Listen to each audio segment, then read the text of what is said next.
नमस्कार, जे sky bulletin में आपका स्वागत है। मैं हूं वर्षा पवार और चलिए बढ़ते हैं खबरों की ओर।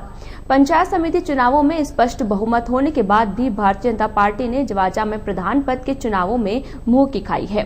यहां पर प्रधान के चुनावों में निर्दलीय गणपत सिंह रावत ने भाजपा की अधिकृत प्रत्याशी श्रीमती संतोष रावत को शिकस्त दी है। मालूम हो कि गणपत सिंह रावत ने भी पंचायत समिति सदस्य का चुनाव भारतीय जनता पार्टी के सिंबल पर ही लड़ा था, लेकिन गुरुवार को प्रधान पद के लिए पार्टी की ओर से अधिकृत प्रत्याशी नहीं बनाए जाने के कारण उन्होंने पार्टी से बगावत करते हुए पार्टी उम्मीदवार के सामने निर्दलीय के रूप में नामांकन दाखिल किया था। मालूम हो कि प्रधान पद के चुनावों में वर्तमान विधायक शंकर सिंह रावत तथा पूर्व विधायक तथा देहात जिला अध्यक्ष देवीशंकर बुतरा दोनों के बीच वर्चस्व की लड़ाई चल रही है। इसी का नतीजा रहा कि देवीशंकर बुतरा ने अपने गुट की संतोष रावत को पार्टी का अधिकृत प्रत्याशी बनाने में तो कामयाबी हासिल कर ली, लेकिन वे उसे जीत नहीं दिला सके। उधर विधायक शंकर सिंह रावत ने ऐन वक्त पर पासा फेंकते हुए गणपत सिंह रावत को निर्दलीय के रूप में नामांकन भरवा दिया और पूरी मेहनत के साथ उसे प्रधान पद पर जीत दिलाकर प्रधान पद पर काबिज भी करवा दिया। मालूम हो कि जवाजा पंचायत समिति में भारतीय जनता पार्टी के पास 19 में से 16 सदस्य होने के बाद निर्विरोध रूप से प्रधान चुना जाना था, लेकिन वर्चस्व की लड़ाई के कारण भारतीय जनता पार्टी के दो गुटों को आमने सामने होना पड़ा। हालांकि जवाजा में पूर्ण बहुमत होने के बाद भी भाजपा की अंतर्कलह के कारण पार्टी प्रत्याशी को हार का मुंह देखना पड़ा। 19 में से 16 सदस्य होने के बावजूद स्वयं भारतीय जनता पार्टी को भीतरघात का अंदेशा सता रहा था। भीतरघात की आशंका के चलते पार्टी के पदाधिकारी दिन भर दौड़ धूप करते नजर आए। प्रधान चुनाव के दौरान जवाजा पंचायत समिति परिक्षेत्र में भारी संख्या में पुलिस बल तैनात रहा। गुरुवार को प्रधान पद के लिए पंचायत समिति के सभागार में शुरू हुई नामांकन प्रक्रिया के दौरान कुल 3 लोगों ने 4 नामांकन पत्र दाखिल किए। नामांकन के दौरान पंचायत समिति सदस्य श्रीमती संतोष रावत, महेंद्र सिंह रावत तथा गणपत सिंह ने भारतीय जनता पार्टी तथा गणपत सिंह ने एक नामांकन निर्दलीय के रूप में जमा करवाया। नाम वापसी तक किसी भी सदस्य द्वारा नामांकन वापस नहीं लिया गया तो निर्वाचन अधिकारी की मौजूदगी में नामांकन पत्रों की जांच की गई तो महेंद्र सिंह रावत तथा गणपत सिंह रावत की ओर से भारतीय जनता पार्टी के अधिकृत प्रत्याशी के रूप में किए गए नामांकन पत्रों को अधिकृत सिंबल के अभाव में निरस्त कर दिया गया। इस प्रकार जवाजा प्रधान पद की दौड़ में पार्टी की अधिकृत प्रत्याशी संतोष रावत तथा निर्दलीय के रूप में गणपत सिंह रावत मैदान में रह गए। उधर 3 बजे से प्रधान पद के लिए करवाए गए मतदान के दौरान विधायक शंकर सिंह रावत स्वयं 10 सदस्यों के साथ मतदान केंद्र पहुंचे और सदस्यों से मतदान करवाया। इस दौरान विधायक रावत निर्दलीय के रूप में चुनाव जीते पूर्व प्रधान किशन महाराज के पुत्र आनंद सिंह सूर्या के साथ थे। मतगणना पूर्ण होने के पश्चात शुरू हुई मतगणना में भाजपा की संतोष रावत को कुल 06 तथा निर्दलीय गणपत सिंह रावत को 13 मत मिले। मतों के आधार पर निर्दलीय गणपत सिंह रावत को प्रधान पद पर विजयी घोषित किया गया। मतगणना के परिणाम के गणित के अनुसार विजयी प्रत्याशी गणपत सिंह रावत को कांग्रेस प्रत्याशी का भी मत मिला है। इस लिहाज से गणपत सिंह रावत को 2 निर्दलीय, 1 कांग्रेस तथा 10 भाजपा सदस्यों के मत मिले हैं। गणपत सिंह रावत के प्रधान चुने जाने के बाद निर्वाचन अधिकारी से पद तथा गोपनीयता की शपथ दिलाई। उधर परिणामों की घोषणा होते ही गणपत सिंह रावत समर्थकों में खुशी की लहर दौड़ गई। समर्थकों ने खुशी का इजहार करते हुए विजयी नारे लगाए तथा एक दूसरे को जीत की बधाइयां दी। मालूम हो कि पंचायत समिति सदस्यों के चुनावों में भारतीय जनता पार्टी ने 19 में से 16 सीटें जीती थी। यहां पर 2 निर्दलीय तथा 1 कांग्रेस पार्टी का उम्मीदवार जीता था। 16 सदस्यों की जीत के चलते प्रधान पद पर भाजपा का ही उम्मीदवार काबिज होना था, लेकिन ब्यावर विधानसभा क्षेत्र में वर्तमान विधायक तथा पूर्व विधायक के वर्चस्व की लड़ाई के कारण अपने अपने चहेते को प्रधान पद पर काबिज करवाने को लेकर विगत दिनों से द्वंद्व चल रहा था। भाजपा के ही विजयी प्रत्याशी पुष्कर में अलग अलग स्थानों पर बाड़ाबंदी में थे। बुधवार को शपथ ग्रहण समारोह में ब्यावर आने के दौरान महिला सदस्यों के साथ अजमेर में विधायक समर्थकों की ओर से बदतमीजी करने तथा उन्हें अपने खेमे में ले जाने की कोशिशें भी हुई। इसको लेकर अजमेर में पीड़ित महिला सदस्यों ने रामगंज थाने में विधायक के पुत्र तथा उसके समर्थकों के खिलाफ मामला भी दर्ज करवाया गया। इसी प्रकार शपथ ग्रहण के बाद एसडीएम कार्यालय परिसर में कार्यकर्ताओं के आपस में उलझने तथा लात घुसे चलने के कारण भी एक बार फिर पार्टी की फिजहत हुई। खैर, तमाम घटनाक्रम के बाद आखिर में भाजपा अपनी ही पार्टी का प्रधान बनवाने में कामयाब रही, लेकिन विधानसभा क्षेत्र में वर्तमान में भाजपा की जो राजनीति चल रही है, इसके चलते उसका खामियाजा तो आखिर पार्टी को ही उठाना पड़ेगा। एक ही नाव के 2 खेवनहारों की ओर से नाव को अपने अपने तरीके से चलाने के चलते कहीं ऐसा नहीं हो कि भविष्य में यह खेवनहार नाव को गहरे पानी में डुबा बैठे। भविष्य में से मुझे 13 वोट मिले हैं, तो ये मेरे पंचायत समिति जवाजा के मेरे कार्यकर्ताओं की जीत है। श्रेय कार्यकर्ताओं को दिया जाए। हमने भी पार्टी से मांग किया कि भाई मैं 20 वर्षों से मैं भारतीय जनता पार्टी का कार्यकर्ता हूँ, मुझे अवसर दिया जाए, परंतु पार्टी ने अवसर नहीं दिया, तो मुझे मजबूरन निर्दलीय खड़ा होना पड़ा। मेरी प्राथमिकता पंचायत समिति जवाजा की 46 ग्राम पंचायतों में हर क्षेत्र का विकास हो, हर गरीब तक सरकार की योजना पहुँचे, हर ढाणी ढाणी का विकास हो। उधर प्रधान पद का चुनाव हारने के बाद अधिकृत प्रत्याशी संतोष रावत ने कहा कि पार्टी कभी नहीं हारती है, पार्टी तो हमेशा जीतती है। विधायक शंकर सिंह रावत द्वारा सहयोग और समर्थन नहीं देने के सवाल पर उन्होंने कहा कि उन्होंने पार्टी से गद्दारी की है। श्रीमती रावत ने कहा कि विधायक मेरे नहीं, वे पार्टी के साथ कमल चुनाव चिन्ह तथा देशहित के साथ नहीं रहे हैं। उन्होंने विधानसभा क्षेत्र के मतदाताओं से ऐसे लोगों को समय पर जवाब देने का आह्वान किया है। आज मैं ये कहना चाहती हूँ, पार्टी कभी हारती नहीं, पार्टी हमेशा जीती है और जीतती रहेगी।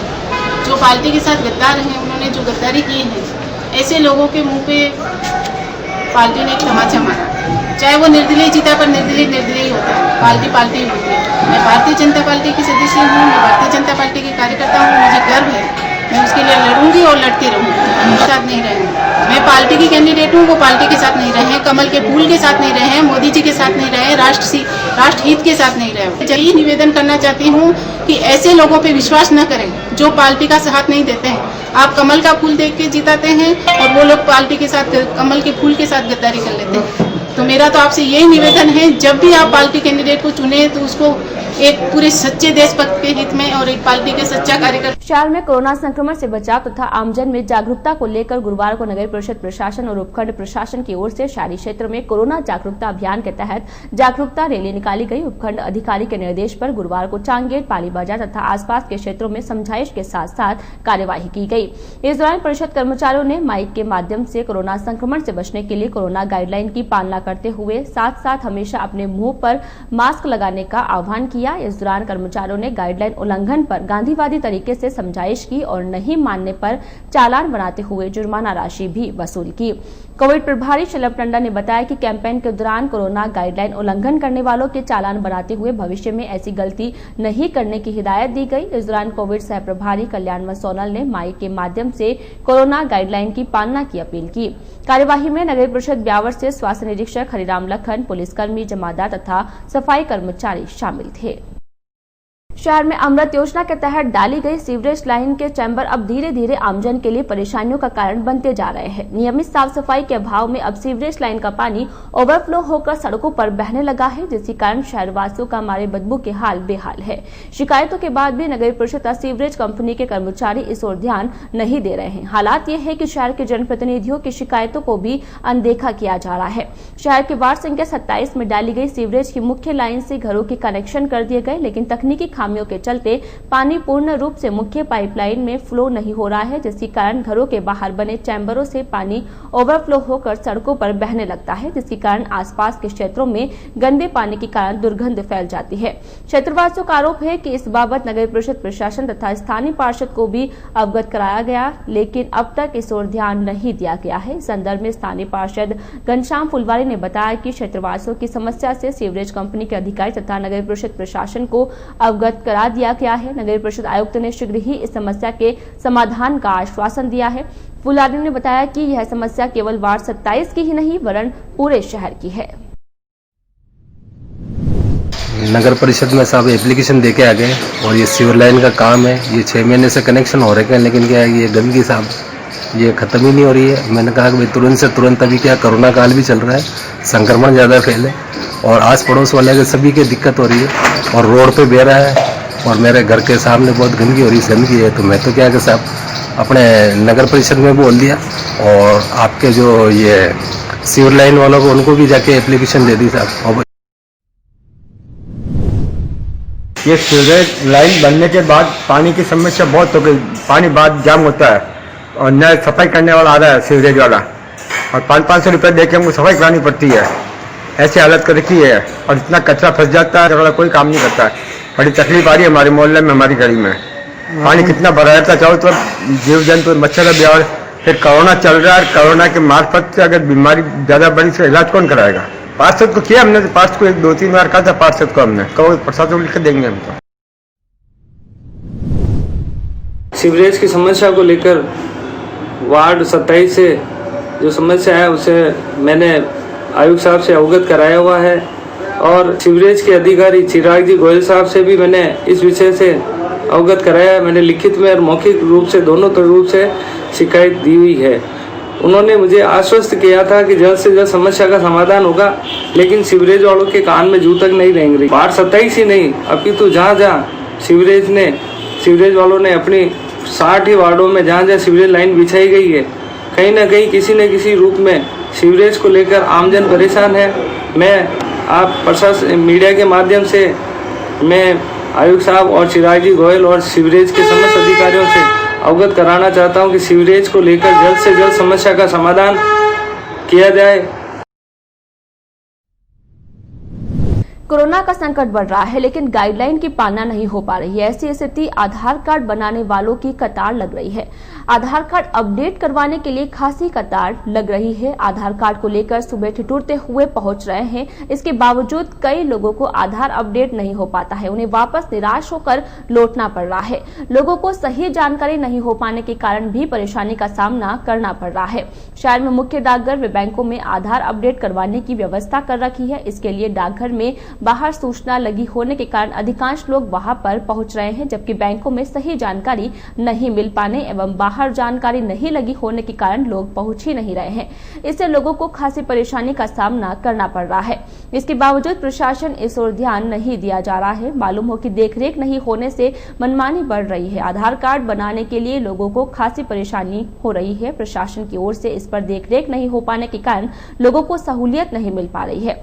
इस कारण से दूर दराज से आने वाले लोगों को खासी परेशानी हो रही है। मुख्य डाकघर में आधार card machine operator Mahavir Prasad वैष्णव के अनपसा मुख्य डाकघर में प्रतिदिन 60 लोगों के आधार कार्ड बनाए जा रहे हैं। यहाँ पर टोकन की भी व्यवस्था है, लेकिन आधार कार्ड बनवाने वाले अधिकांश लोग बिना टोकन के ही इंतजार करते रहते हैं, जिसके कारण भीड़ दिखाई देती है। शहर के सेदरिया से कृषि उपज मंडी की ओर जाने वाला मार्ग कई सालों से दुर्दशा का शिकार हो रखा है। सालों से मार्ग की सुध किसी ने नहीं ली है। पिछले लंबे समय से मार्ग इसी स्थिति में होने से वाहन चालकों को, खासकर दोपहिया वाहन चालकों को भारी परेशानियों का सामना करना पड़ता है। मार्ग पर से दिन भर में हजारों दोपहिया व चौपहिया वाहन गुजरते हैं। सड़क पर खड्डे व मिट्टी होने के कारण दिन भर मार्ग पर धूल का गुबार उड़ता रहता है, जो क्षेत्रवासियों व मार्ग पर मौजूद दुकानदारों के लिए परेशानी की वजह बनता है।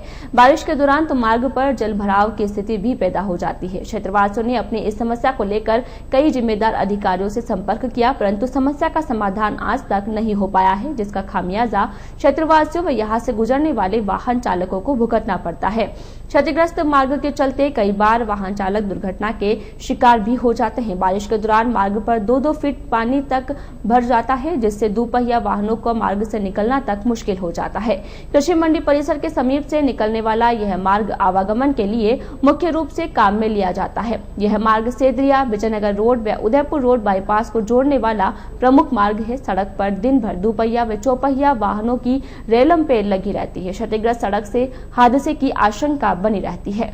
अमूमन आमजन अपने घरों में पालतू श्वानों सहित अन्य पालतू जानवरों का जन्मदिन मनाकर खुशियां मनाते हैं, लेकिन गुरुवार को गणेशपुरा रोड स्थित गार्जन माता मंदिर में गौभक्तों ने माता की लाडली गौमती की पहला जन्मदिन मनाया। इस दौरान उपस्थित गौभक्तों ने मंदिरों को आकर्षक रूप से सजाते हुए रंगीन लाइटें तथा गुब्बारे लगाए।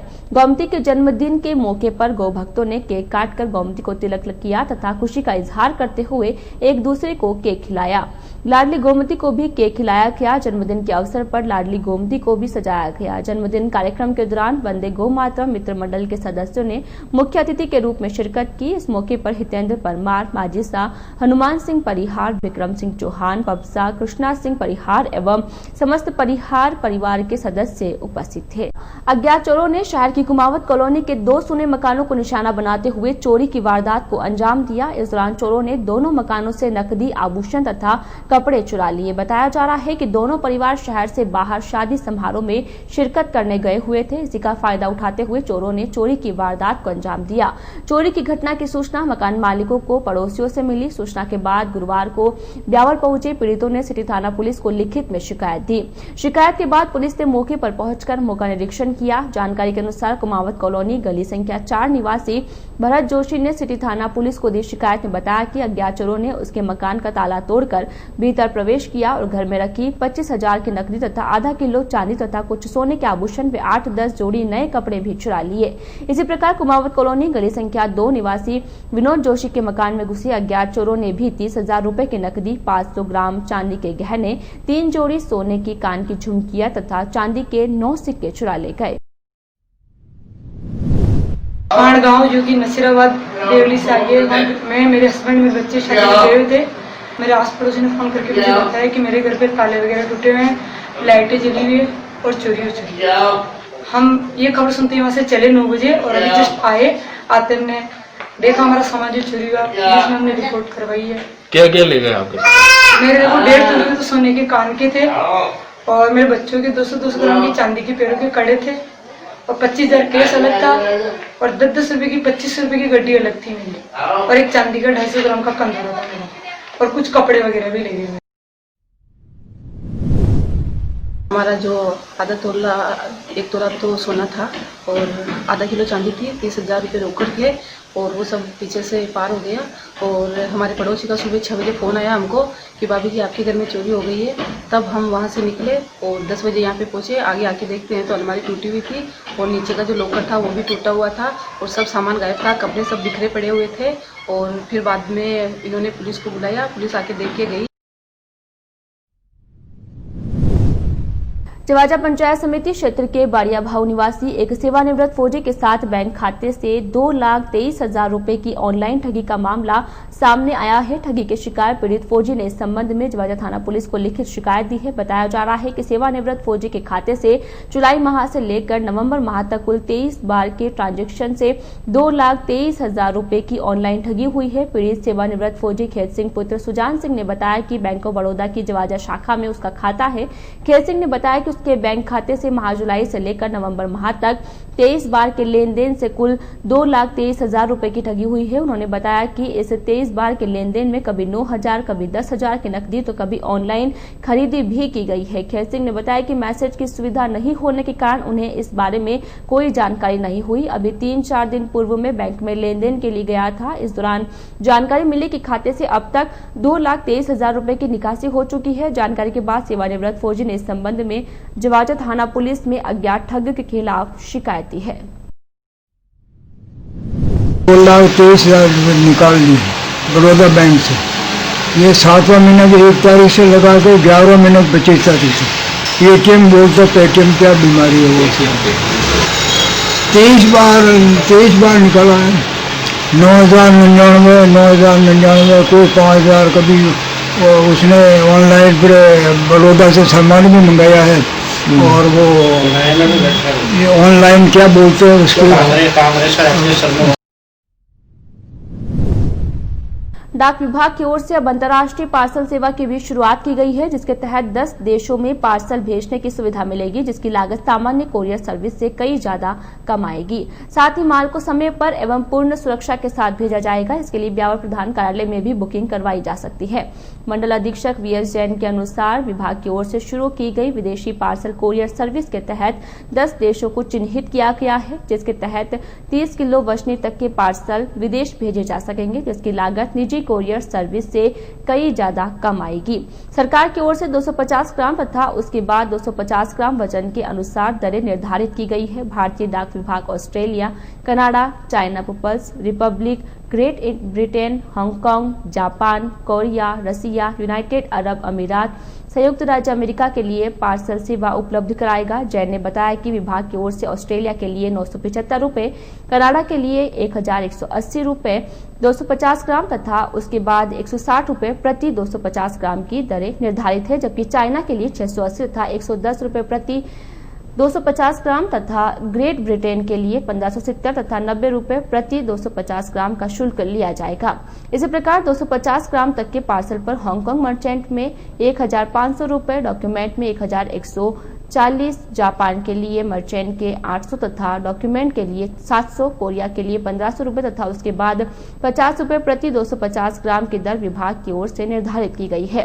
इसी प्रकार रसिया के लिए 800 रुपए तथा 120 रुपए प्रति 250 ग्राम, यूएई के लिए 1300 तथा अतिरिक्त पर 40 रुपए प्रति 250 ग्राम तथा यूएसए के लिए 1550 रुपए प्रति पार्सल तथा 150 रुपए की दर पार्सल के लिए निर्धारित की गई है। जैन ने बताया कि विदेशों में बैठे अपनों के लिए आवश्यक सामग्री सुरक्षित रूप से भेजने के लिए भारतीय डाक की पार्सल सेवा एक सुनहरा अवसर है, जिसमें निजी कोरियर सेवा से कम दर पर पार्सल भेजा जा सकेगा। आमजन की परेशानी का कारण बने गीता भवन रोड कचरा डिपो की समस्या का निस्तारण करते हुए नगर परिषद प्रशासन ने इस जगह पर हाट ठेले वालों को आबाद करने की योजना तैयार की है। योजना के मुताबिक यहां से कचरे को हटाकर जगह को समतल किया जा रहा है। समतलीकरण के बाद इस स्थान पर करीब 100 हाट ठेले वालों को खड़े होने की सुविधा दी जाएगी, जिसमें फल एवं सब्जी विक्रेता, हाट ठेले वाले शामिल होंगे।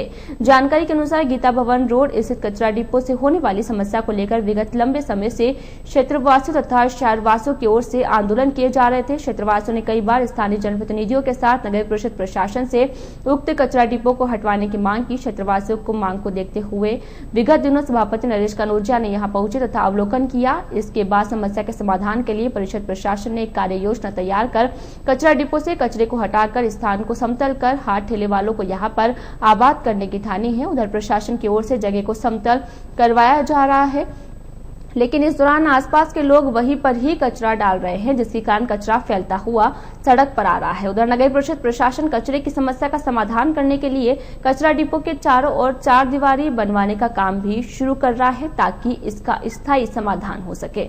आज के बुलेटिन में फिलहाल इतना ही। पूरी टीम के साथ दीजिए इजाजत, फिर मिलेंगे। नमस्कार।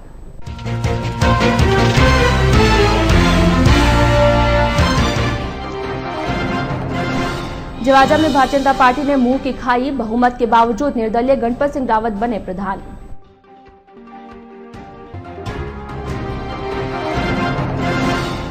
वर्षों से उपेक्षा का शिकार है कृषि मंडी सेदरिया मार्ग, वाहन चालकों को उठानी पड़ती है परेशानियां।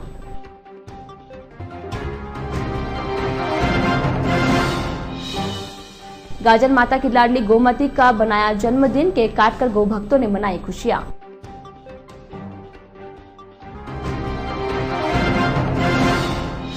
आधार कार्ड की जरूरत के आगे फेल हो रही है गाइडलाइन की पालना, मुख्य डाकघर के यहां दिन भर रहती है भीड़।